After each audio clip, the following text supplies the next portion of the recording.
নাই সবটো সামাজিক কাম কৰা মানুহবিলাক ৰাইজৰ যদি কাম কৰে তেতিয়াতো ৰাজনীতিত যাবই লাগিব আৰু ৰাজনীতিত নহ'লে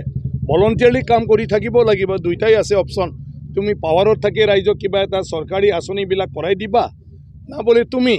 ৰাইজৰ সদায় সহায় কৰাৰ কাৰণে ঘৰ বাৰী এৰি ফালে কাম কৰি থাকিবা গতিকে ৰাস্তা সেইটোৱে সামাজিক কাম কৰা মানুহৰ গতিকে ৰাজনীতিও এটা মানে সমাজৰ কাম কৰা গতিকে দীপেন বড়ো ডাঙৰীয়া আজি ৰাজনীতিত আহিছে মই শুভেচ্ছা জনাইছোঁ তেওঁ যাহাতে জীৱন্তত ৰাজনৈতিকভাৱে মানে দায়িত্ব লয় ৰাইজক সেৱা কৰি থাকিব পাৰে যেনেকৈ ছাত্ৰ সন্থাত থাকোঁতে কৰিছিলে গতিকে সামাজিক কাম কৰা মানুহবিলাক ৰাজনীতিয়ে শেষ ৰাস্তা বাকী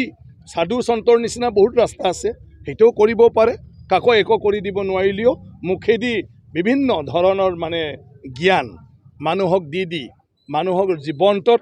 মানুহে মানে ভালদৰে চলিব পৰা দিহা পৰামৰ্শ দিও সামাজিক কাম কৰিব পাৰে।